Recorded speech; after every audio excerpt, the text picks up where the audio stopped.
میں اپنے آپ کو اتنا دکھی کیوں تصور کرتا ہوں اور میں کیوں زندگی سے اتنا مایوس ہو رہا ہوں۔ حضرت امام سلطان محمد صلی اللہ علیہ کا فرمان ہے جو آپ نے خوشی کے متعلق فرمایا ہے کہ خوشی کس طرح حاصل ہوتی ہے اور خوشی کے بارے میں آپ کا فلسفہ کیا ہے۔ اس کے لیے آپ فرماتے ہیں کہ میں ان لوگوں سے جو خود کو دنیاوی اعتبار سے بدقسمت تصور کرتے ہیں یہ کہوں گا کہ آپ اپنے سے اوپر کے درجے کے لوگوں کی طرف نظر کر کے آہ نہ بھریں کہ آپ ان کے مقابلے میں اتنے خوشحال نہیں ہیں، بلکہ اپنے سے نچلے درجے کی طرف نظر کریں اور خود کو مبارکباد دیں کہ آپ ان لوگوں سے بہتر ہیں جو آپ سے نیچے ہیں۔ ایسے شخص کے لیے جو دنیا کو ایسی نظروں سے دیکھتا ہے، یہ دنیا ایک قید خانہ نہیں بلکہ ایک باغ ہے، ایک نہایت ہی حیرت انگیز باغ جو اللہ تعالیٰ کا باغ ہے۔ ایک اور بات یاد رکھنے کی ضرورت ہے، وہ یہ کہ بجائے ہم اپنے ماضی کو یاد کر کے کہ بھئی میرا ماضی کتنا اچھا گزرا ہے، میں کتنا خوش تھا، میری زندگی کتنی اچھی تھی، تو بجائے اپنے پاسٹ کو یاد کر کے ہم غمگین ہوں کہ بھئی میں اب بڑا دکھی ہو گیا ہوں، بجائے پاسٹ کو یاد کرنے کے پاسٹ کو یاد کرے غمگین ہونے کی ضرورت نہیں، کیونکہ جو گزر گیا وہ گزر گیا۔ ہم اپنے ماضی کو بدل نہیں سکتے، نہیں ہم اپنے ماضی کو اپنے پاسٹ کو واپس لا سکتے ہیں اور نہیں اپنے پاسٹ کو بدل سکتے ہیں، اس لیے اس سے یاد کر کے اپنا وقت ضائع کرنے کا کوئی فائدہ نہیں، کوئی مقصد نہیں۔ ہاں اگر ماضی کو یاد کرنا ہے تو ایسی حالت میں ہم یہ یاد کریں کہ ہمارا بہترین مشغلہ، بہترین ایکٹیویٹی کیا تھی، اور اسے ایک بار پھر سے ہم زندہ کرنے کی کوشش کریں تاکہ اس طرح ایک دفعہ پھر زندگی میں ہماری دلچسپی پیدا ہوگی۔ اپنے ماضی میں جینے کی بجائے ہم کوشش کریں کہ اپنی حال میں زندگی گزاریں اور اپنے مستقبل سے ہمیشہ پر امید رہیں۔ ایک اور بات یہ بھی ہے کہ جتنا زیادہ ممکن ہو ہم نیچر یعنی فطرت سے قریب رہیں، یعنی اگر ممکن ہو تو اپنا وقت ایسی جگہ گزاریں جہاں قدرت کے حسین مناظر ہوں، جیسے کسی خوبصورت باغ میں یا پارک میں یا سمندر کے ساحل پر وغیرہ۔ ڈپریشن کی حالت میں ایک اور بات کی ضرورت ہوتی ہے کہ جہاں کوئی کسی کے ساتھ کسی کے خیالات کو شیئر کر سکے۔ اس میں بہت ضروری ہے کہ ہم اپنے خیالات کسی کو بتائیں یا اپنے احساسات میں کسی کو شریک کریں، اور یہ ہر ایک کے لیے ممکن نہیں ہے۔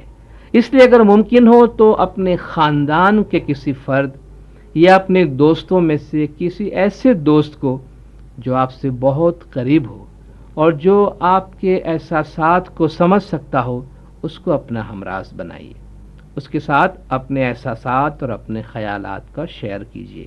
اس سے ڈپریشن کی شدت میں کمی واقع ہو جائے گی۔